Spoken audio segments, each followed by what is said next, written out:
17 मई 2025 को एक लड़का और लड़की की शादी होती है। धूमधाम से परिवार के लोग, रिश्तेदार, आसपास के सभी लोग उसमें शामिल होते हैं। दूल्हा जब अपनी दुल्हन को विदा कर कर लेके जाता है, तब दुल्हन उसके साथ 13 दिन तक रुकती है। इसके बाद दुल्हन अपने घर चली जाती है और घर जाने के बाद फिर से उस दुल्हन को लाने की तैयारी चल रही थी। लेकिन अचानक से खबर पहुंचती है कि 10 जून 2025 को दुल्हन अपने प्रेमी के साथ भाग गई है। उस दुल्हन के जो पिता हैं वो नज़दीकी पुलिस स्टेशन पहुंच जाते हैं, जो कि उत्तर प्रदेश के जिला बदायूं का बिसोली थाना लगता है। पुलिस ने इस मामले को गंभीरता से लिया और आखिरकार उस दुल्हन की और साथ ही उसके प्रेमी की तलाश करना शुरू कर देती है। पुलिस कई दिन के बाद आखिरकार उन्हें ढूंढ लेती है, तलाश कर लेती है और थाने पर लेके आ जाती है। और जैसे ही उनके आने की खबर लगती है तो ससुराल वाले भी और मायके पक्ष दोनों ही लोग इकट्ठा हो जाते हैं। दूल्हा भी पहुंच जाता है। दूल्हे से पूछा जाता है कि तुम क्या कार्रवाई चाहते हो, तो दूल्हा रोने लगता है। रोते हुए कहता है कि साहब, मुझे खुशी इस बात की है कि मैं राजा रघुवंशी बनने से बच गया हूं। मैं तो इसके लिए पूरी तैयारी कर चुका था। हनीमून पे जाने के लिए हम लोगों ने बिल्कुल पूरा प्लान बना लिया था और नैनीताल जा रहे थे। जैसे इसके भागने की और उसके वापस आने की खबर लगी, बस मुझे खुशी है, मैं कोई कार्रवाई नहीं चाहता।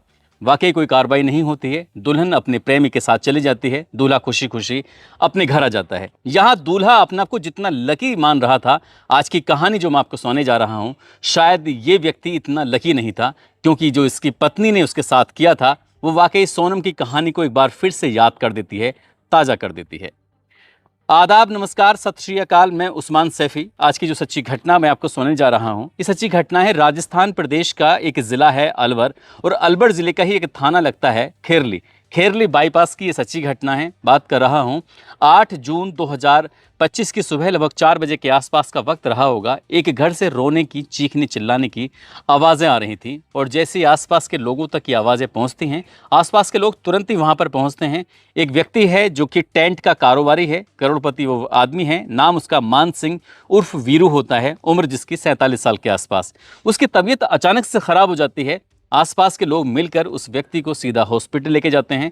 हॉस्पिटल में उसका उपचार शुरू होता है और डॉक्टर साहब कहते हैं कि हम इसे बचा नहीं पाए, ये मर गया है। अब उसके मरने की खबर जो उसके रिश्तेदारों को, उसके परिवार वालों को पहुंच जाती है, तो परिवार वाले, रिश्तेदार ये सब परेशान थे। ये सोचकर कल तक तो बिल्कुल ठीक था, लेकिन अचानक से इसको हो क्या गया है।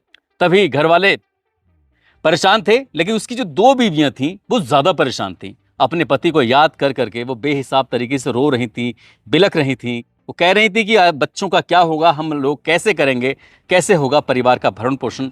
पत्नियों के रोने की आवाज़ें जब घर वालों तक पहुंचती तो घर वाले, यानी कि इस मानसिंह उर्फ वीरू का जो छोटा भाई होता है, जिसका नाम खेमचंद होता है, खेमचंद जो निकटतम पुलिस स्टेशन होता है वहाँ पहुँचता है और जाकर कहता है कि साहब, हमें किसी पर कोई शक नहीं है, मेरे भाई की किसी से कोई दुश्मनी नहीं है, और बस हम ये चाहते हैं कि आप इस मामले की एक बार जांच कर दीजिए। यदि कोई दोषी हो तो उसको गिरफ्तार करके जेल भेज देना, यदि कोई दोषी ना हो तो कोई बात नहीं है, बस हमारी तसल्ली के लिए आप इस मामले में एफआईआर दर्ज कर लीजिए। पुलिस ने इस मामले में एफआईआर दर्ज कर ली, और एफआईआर दर्ज इसलिए भी की थी क्योंकि ये जो आजकल इंदौर के रघुवंशी, जो सोनम रघुवंशी होती है और राजा रघुवंशी होता है, उनके मामले की जो लगातार ये चर्चाएं चल रही थी, तो कहीं ना कहीं परिवार वालों को शक था कि कुछ भी हो सकता है। 2 पत्नियां हैं, पहली पत्नी के 2 बेटे होते हैं, एक बेटी होती है। दूसरी पत्नी के एक बेटा पहले पति से होता है और एक बेटा बाद में हो जाता है। अब किसी पर इस तरह का आरोप तो लगाया नहीं गया था, लेकिन पुलिस को एक जब सूचना दी जाती है तो पुलिस इस मामले की जांच पड़ताल में जुट जाती है।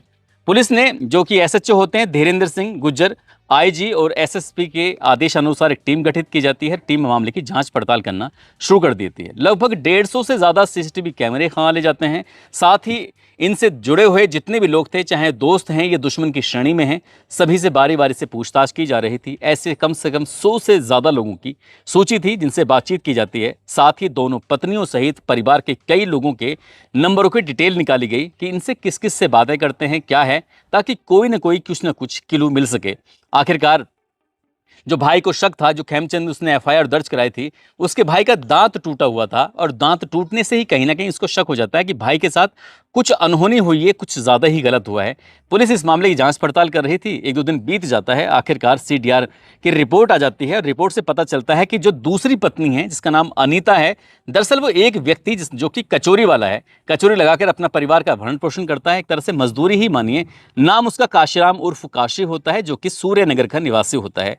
बहुत सारी बातें हो रही थी, और ये बातें थोड़े बहुत दिनों से नहीं, लगभग 4 साल से लगातार ऐसी बात कर रहे थे जैसे मियाँ और बीबी करते हैं। अब यहाँ पर इन दोनों के बीच में शक पैदा हो जाता है। पुलिस दूसरी पत्नी यानी कि अनीता को हिरासत में लेती है, उससे बातचीत करती है, पूछताछ करती है कि उस कचौरी वाले से तुम्हारा क्या रिलेशन है। तो वो बताती है कि मेरी एक परचून की दुकान है, अच्छी दुकान है, और वहाँ पर वो ख़रीदारी करने के लिए आता है। जो भी कचौरी वगैरह का सामान होता है वो मेरे यहाँ से लेके जाता है और उससे उधार खाते वगैरह सब चलता रहता है। तब पुलिस उससे पूछती है कि बाकी सब ग्राहकों से भी ऐसी बातें करती हो या सिर्फ इसी ग्राहक से ऐसी बातें करती हो। आखिरकार पुलिस ने जब उस महिला से सख्ती से पूछताछ करना शुरू किया है तब वो कहानी बताती है। दरअसल उस महिला को मर्दों की लत लग चुकी थी। लत ऐसी कि पहले उसकी शादी होती है, उससे एक बेटा पैदा हो जाता है, उसका पति पहला वाला उसे पसंद नहीं आता। इसी बीच में उसकी मान सिंह उर्फ वीरू से भी मोहब्बत हो जाती है, मान सिंह उर्फ वीरू से प्यार होता है, शादी कर लेती है। शादी के बाद उसको एक बेटा पैदा हो जाता है और ये प्यार ज़्यादा दिन तक चल नहीं पाता, फिर कचौरी वाले से प्यार हो जाता है, यानी कि तीसरा व्यक्ति उसको उसकी ज़िंदगी में आ जाता है। दोनों प्यार मोहब्बत दोस्ती ये सब चीज़ें होने के साथ साथ अवैध संबंध भी स्थापित हो जाया करते। और जब जब इनको मौका मिलता था, जब जब अकेले होते थे, तन्हा होते थे, तो वो कचौरी वाला भी इसके पास आ जाया करता था, जिसका नाम काशीराम उर्फ काशी होता है। आखिरकार इनके प्यार मोहब्बत ये सब चल रहा था और एक साल पहले, इस घटनाक्रम से एक साल पहले, आखिरकार उसके पति यानी कि वीरू को ये पता चल जाता है कि उसकी पत्नी अनीता का काशी के साथ कुछ चक्कर चल रहा है, इनके अवैध संबंध हैं। उसने इस बात का विरोध किया और उसने मिलने पर, उनके बात करने पर पाबंदी लगा दी। उसने कहा कि कोई भी तुम्हारी दुकान पर खरीदारी कर सकता है लेकिन काशी नहीं आएगा। इस बात को देखते हुए आए दिन घर में झगड़ा होता था, फसाद होता था। जब काशी को लगने लगा कि वो अपनी प्रेमिका से यानी कि अनीता से मिल नहीं पा रहा है, तभी इन दोनों ने प्लान बनाया कि क्यों ना इस वीरू को रास्ते से हटा दिया जाए। और इसके लिए तारीख तय की जाती है और पूरी प्लानिंग की जाती है। प्लानिंग कुछ इस तरह से होती है कि भविष्य में ये कभी पकड़े नहीं जाएंगे और सटीक प्लानिंग के साथ आखिरकार वो तारीख आती है। 7-8 जून 2025 की वो रात थी। जैसे ही ये वीरू अपनी पत्नी के साथ कमरे में सोने के लिए चला जाता है तो इसने मेन दरवाज़ा, एक पहली पत्नी अलग रहती थी, दूसरी पत्नी अलग दूसरे घर में रहती थी। अब ये जब दूसरी पत्नी के साथ है, 7-8 जून 2025 की उस रात में दरवाज़ा खुला हुआ था। अब यहाँ पे प्रेमी अपने साथ 4 किलर्स को लेके आता है जिनको उसने 2 लाख रुपए की रकम दी हुई थी कि आज एक आदमी को निपटाना है। आराम से बैठ के तसल्ली से शराब पीते हैं। शराब पीने के बाद फिर वो कत्ल करते हैं। अब यहाँ कत्ल करने में जो वीरू का कत्ल होता है उसमें काशी की भी पूरी भूमिका थी और उसकी जो प्रेमिका यानी कि मरने वाले की जो पत्नी है अनीता, उसकी भूमिका होती है। वो हाथ पैर पकड़ते हैं, उसके बाद फिर तकिए से और तौलिए का रस्सा बना के गला घोंटा जाता है। और इसी बीच में जब वो अपने बचाने की कोशिश कर रहा था तो इसी बीच बचा में जब उसको घूंसा मारा जाता है तो उसका दांत टूट जाता है। यहीं से मरने वाले के भाई खेमचंद को शक होता है और वो पुलिस में एफआईआर दर्ज कराता है। पुलिस मामले की जांच करके आखिरकार दूसरी पत्नी को गिरफ्तार करती है, उसके प्रेमी को भी गिरफ्तार करती है और प्रेमी के साथ जो 4 और लोग थे उनमें से एक तो इस खबर के पढ़े जाने तक गिरफ्तार कर लिया जाता है। बाकी अन्य की भी तलाश शुरू हो जाती है। और जैसे इस घटनाक्रम का खुलासा 15 जून 2025 को होता है, अगले दिन अखबारों के माध्यम से लोगों को पता चलता है तो वही कहानी याद आने लगती है मध्य प्रदेश के इंदौर शहर की।